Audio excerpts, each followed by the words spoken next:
Too many of us are standing at the edge of our potential, looking across the distance, but never daring to run after it. The question is, what happens if you don't chase it? What happens if you stay where you are?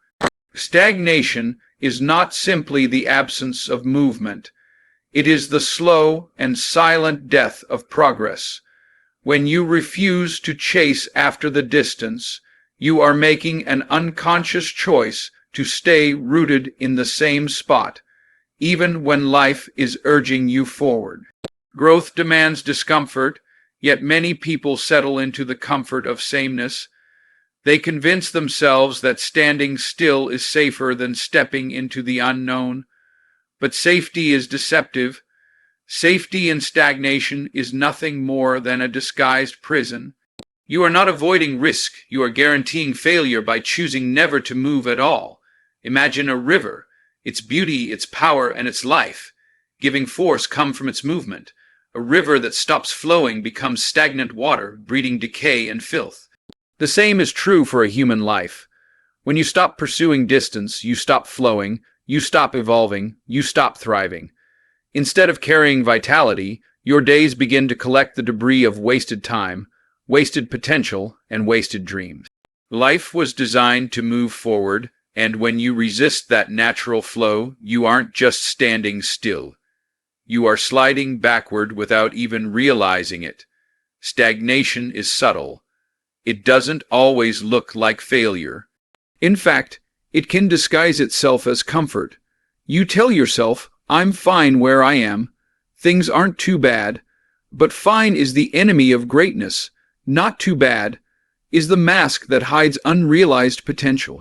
What you call stability is often nothing more than delayed collapse. The truth is, if you're not climbing higher, you're slowly sinking. If you're not chasing distance, you're watching it stretch further and further away. Every day you don't pursue it, the gap grows wider, and you grow weaker in your will to chase it tomorrow.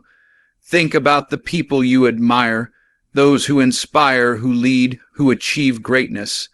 They did not arrive there by staying where they were. They had to keep moving, even when they were tired, even when the road looked endless, even when fear whispered that they might fail. The difference between them and the ones who never rise is simple. They chose motion over stagnation. They understood that comfort kills ambition. They realized that standing still is not neutral. It is dangerous. Because while you're standing still, time is still moving, and opportunities are still leaving. Stagnation is not just about what you lose externally. It is about what it does to you internally. When you refuse to chase after distance, you begin to accept less from yourself.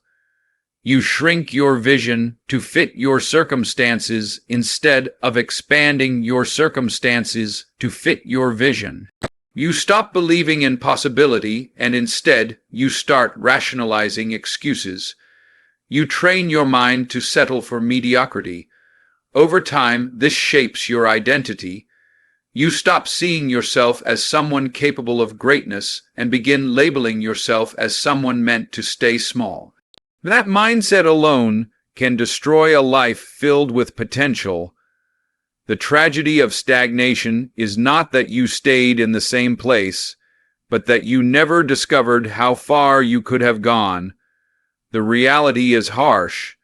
The distance you refuse to chase will never shorten itself. It will always remain there, daring you, waiting for you, challenging you to rise.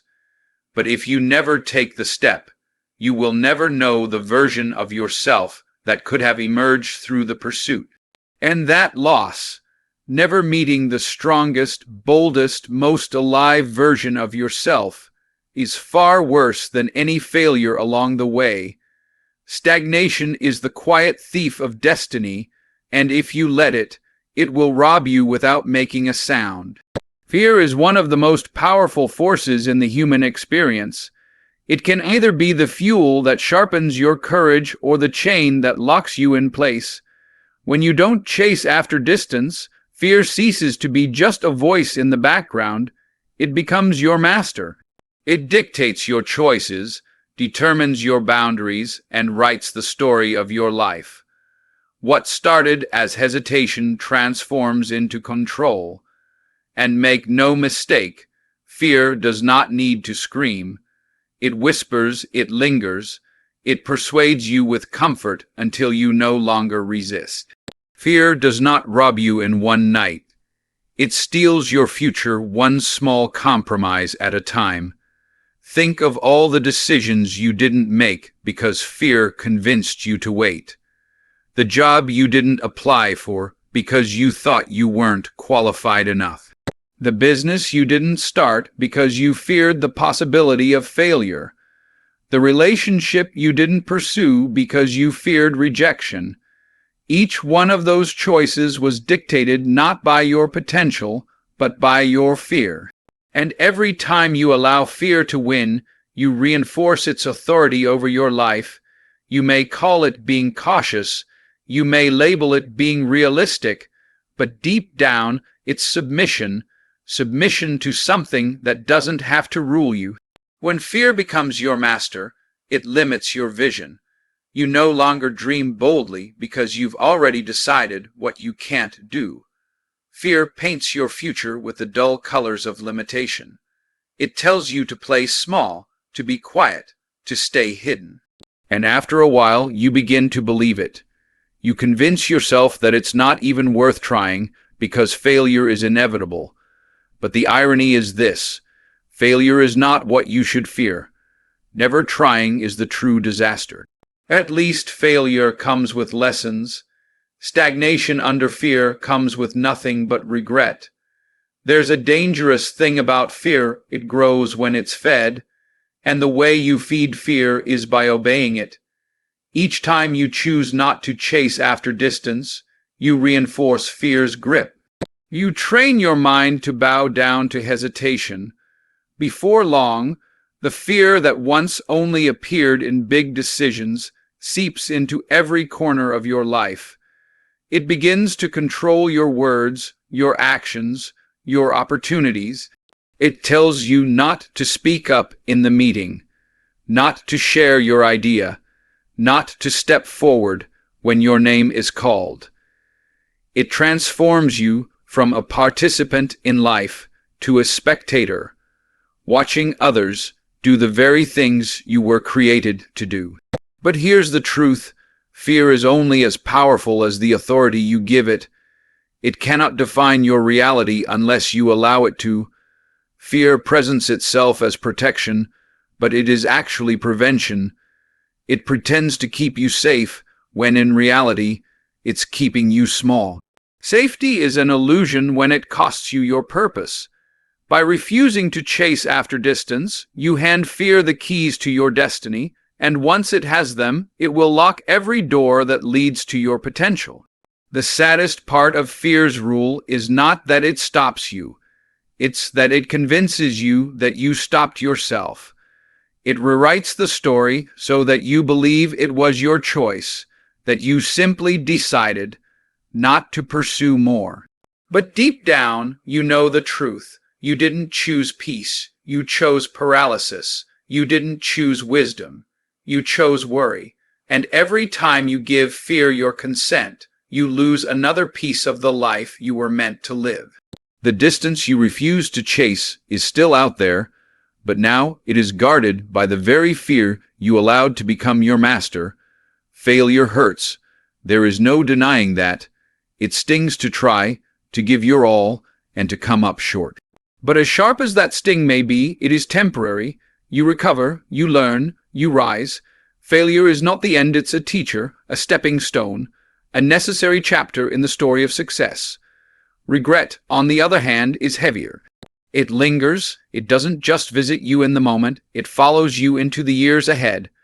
When you don't chase after distance, regret settles in quietly at first, then grows into a burden that weighs down your spirit. Unlike failure, regret doesn't give you lessons. It only gives you questions that will never be answered.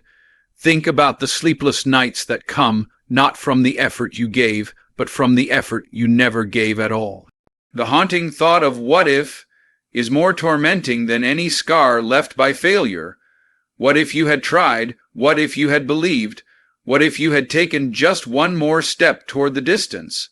Those questions never leave you. They echo in your mind during the quiet hours when there are no distractions to silence them. Failure leaves you with lessons. Regret leaves you with shadows, shadows of possibilities that could have been yours. Failure, as painful as it can be, often comes with pride. Pride that you dared, that you fought, that you stepped into the arena. Even when you lose, you still walk away knowing you gave something of yourself. That effort builds character, it forges resilience, but regret carries no such gift. There is no pride in never trying. There is no resilience built from standing still. There is only emptiness, a hollow space where courage should have lived. And over time, that emptiness eats away at your confidence, your belief in yourself, and your ability to dream again. Regret also distorts your view of time. It makes you feel as though you missed your chance forever. You begin to see yourself not as someone capable of growth, but as someone who let their moment pass. And while failure can push you to try again with new wisdom, regret convinces you there is no point. It whispers that opportunity is gone, that you are too late, that distance has already closed its doors to you. And if you listen, you begin to accept a smaller life than the one you were designed to live. Regret shrinks your horizon until you can no longer see the greatness that once inspired you. One of the cruelest aspects of regret is how it multiplies with age. The older you get, the louder those what-ifs become. The opportunities you let slip in your youth start to replay in your memory like scenes from a film you can't change. You start to wonder what kind of person you might have become if you had dared to chase the distance when you had the chance. And though people may comfort you with kind words, no one can lift the weight of a dream you abandoned. That is a burden only you will carry, and it grows heavier with every passing year. Here's the truth: failure is survivable. People recover, they rebuild, they rise stronger. But regret is not so easy to escape. It becomes part of you, a constant reminder of potential wasted. That's why when you hesitate to chase after distance, you must remember this: regret weighs more than failure. The pain of effort, the sting of setbacks, the bruise of rejection, all of it pales in comparison to the lifelong heaviness of wondering what might have been. You cannot escape regret by avoiding failure. You only invite it in by refusing to try. Dreams are fragile. They are powerful in vision, but powerless without action. A dream, no matter how bright, no matter how vivid, cannot survive forever if it is not pursued. When you don't chase after distance, your dreams begin to wither. They lose their sharpness. They lose their urgency. What once felt like fire in your spirit becomes little more than smoke. Dreams are like seeds. If they are not planted and nurtured with consistent action, they eventually die, leaving only the memory of what could have been. You must understand, time is not neutral. Every day you delay, your dream grows weaker, and your excuses grow stronger. The distance doesn't shrink because you thought about it. It doesn't close in because you prayed for it without moving your feet. It remains where it is, daring you to make the effort, and with every sunrise you waste standing still, the dream inside you fades into silence. Not because it wasn't real, not because it wasn't possible, but because you didn't give it the oxygen of effort. Too many people think dreams are eternal, that they will always be there waiting, but that is not true. Dreams have an expiration date. They have a season. Ignore them long enough and the door closes. Ignore them long enough and your heart stops believing in them. You can bury your dream beneath layers of distraction, excuses, and comfort, but deep down you know it's still there suffocating. And the longer you ignore it, the more painful it becomes to face it, because you realize you let time steal what was meant to be yours. Without action, your dreams transform into fantasies. They become stories you tell yourself to ease the sting of stagnation. You say, "One day I'll do it. One day I'll chase it. One day I'll go after what I truly want." But one day is a lie. One day is how people disguise their inaction. In truth, the dream has already begun to slip away because action is the lifeline that keeps it alive. Without action, you are not keeping the dream safe. You are letting it rot in the shadows of tomorrow. Dreams also expire because the world doesn't wait. Opportunities pass, people move on, circumstances change. That door you could have walked through 5 years ago may not even exist anymore. And while you were waiting for the perfect moment, someone else was moving, someone else was acting, someone else was claiming the opportunities you let drift by. The distance you refuse to chase is not standing still. It is being pursued by others who are willing to move, willing to risk, willing to act. By standing still, you are not holding your dream, you are handing it away. The tragedy is not just that your dream dies, it's that you begin to die with it. Not physically, but emotionally, spiritually, purposefully. When you let your dream expire, a part of you loses its fire. Your life becomes routine, predictable, empty of the passion that once set your soul ablaze. And though you may learn to function without it, you will always know deep down that something vital is missing. That is why action is not optional. It is essential, because without it, your dreams do not just expire. They take pieces of you with them. Life is not a still picture. It is motion. While you are standing in hesitation, telling yourself you will move tomorrow, someone else is already running. Someone else is already taking the risks, already enduring the failures, already collecting the lessons that you are too afraid to face. And as they keep moving forward, the gap between you and them widens. What could have been a race becomes a chase. What could have been your moment becomes their victory. When you don't chase after distance, others don't just pass you. They redefine the very landscape of success while you remain stuck at the starting line.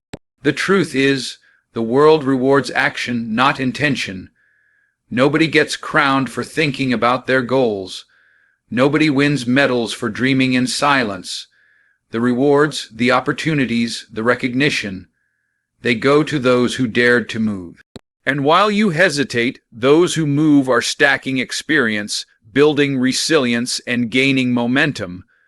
The longer you delay, the harder it becomes to catch up, because success is not just about talent, it is about timing.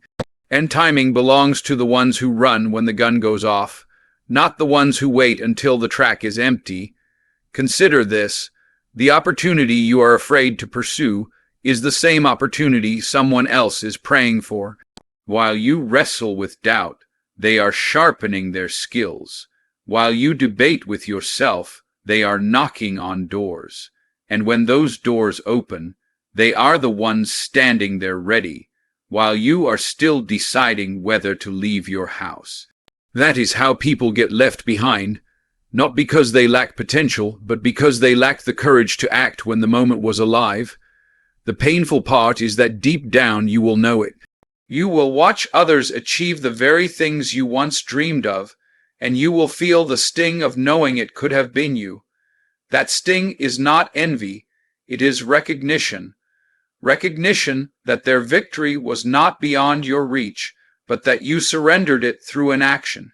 You will see people with less talent, less skill, and fewer resources surpass you simply because they refuse to stand still. And in that moment, you will learn a hard truth. Action beats potential every single time. When others run past you, the danger is not just external, it is internal. Watching others succeed where you hesitated can breed bitterness. You may start blaming the world, blaming luck, blaming circumstances. But the truth is, the distance was always open to you. The race was always yours to run. You simply chose not to move, and others chose differently. That bitterness will weigh you down further, keeping you stuck in a cycle of excuses, while those who acted keep building momentum toward greater heights. This is why chasing after distance matters. It is not just about your growth, but about keeping pace with life itself. The world will not slow down to wait for you. It will not pause until you are ready. It keeps moving, and so do the people within it. If you want your chance, if you want your moment, if you want to claim what was meant for you, you must be willing to run now. Because if you don't, others will, and by the time you finally look up, the race you were meant to win will already be over. When you don't chase after distance, it is not only you who suffers, it is the world around you. Every one of us has been given a measure of greatness, a gift, a talent, a vision that is uniquely ours. It is not random. It is not accidental. It is placed in us for a reason, because someone, somewhere, needs what we carry. But when you choose not to pursue it, that greatness is never seen. The songs remain unsung. The books remain unwritten. The businesses remain unbuilt. The lives that could have been touched, changed, or saved by your gift are left untouched, unchanged, and unreached. Greatness is never meant to stay inside you. It is meant to flow through you. It is not a possession. It is a responsibility. And when you withhold it by standing still, the world is robbed of the very thing you were born to contribute. Think about it. The medicine you could have created, the speech you could have delivered, the invention you could have built, the person you could have mentored. None of it comes into existence without your movement. The distance between you and your dream is also the distance between the world and your greatness. And when you refuse to chase it, you deny not only yourself, but everyone else who would have benefited from your courage. History remembers those who dared to move, not those who stood still. It celebrates the ones who took their greatness seriously, who sacrificed comfort to deliver what was inside them. And it is not because they were the most talented or the most gifted. It is because they were willing to chase. They gave the world access to their greatness. But when you choose not to chase after distance, you become invisible in the story of progress. The world goes on, but it goes on without your contribution. And that absence matters, because no one else can bring what you were uniquely designed to bring. There is a dangerous lie that many people believe, that someone else will step in and do what they were supposed to do. But no one else can do your work the way you can. No one else can tell your story with your voice, your experience, your authenticity. No one else can solve the problem the way you would solve it. Yes, others may rise, others may create, others may inspire, but your absence leaves a gap that no one else can perfectly fill. When you don't chase after distance, the world loses your angle, your insight, your brilliance, and that is a loss that can never be recovered. The tragedy is that you may never know the full extent of what your greatness could have accomplished. You may never meet the people whose lives would have been changed. You may never see the ripple effect that your courage would have set in motion. But just because you don't see it doesn't mean it isn't real. Your decision to stand still doesn't just shape your life. It shapes the lives of countless others. Your greatness is bigger than you, and when you let it die inside you, it is not only your destiny that is buried. It is the hope, the inspiration, the breakthrough of others who needed you to move. This is why chasing after distance is not selfish. It is selfless. It is not about pride. It is about purpose.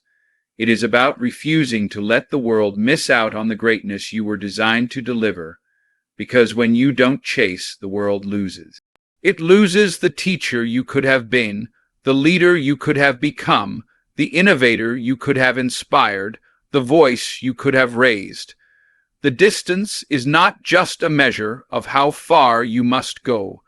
It is the bridge between your greatness and the world's need. And if you refuse to run, that bridge never gets built. So here is the truth. The distance will not shorten itself. It will not move closer just because you wish it would. It will only yield to those who have the courage to chase it. If you choose stagnation, fear, regret, inaction, comparison, and silence, you will forfeit the life you were meant to live. But if you rise, if you take the first step, if you embrace the risk, if you refuse to stop, you will not only transform your own life, you will transform the lives of others. Understand this: you were not created to stand still. You were not designed to watch life pass you by. You were built to run, to reach, to chase, to conquer. That dream inside you is proof that the distance can be closed, but it won't happen without you. Don't let time steal what belongs to you. Don't let fear write your story. Don't let the world lose the greatness only you can give. The moment is now. The distance is waiting. And the only question left is this: will you stay where you are, or will you chase after what was always meant for you?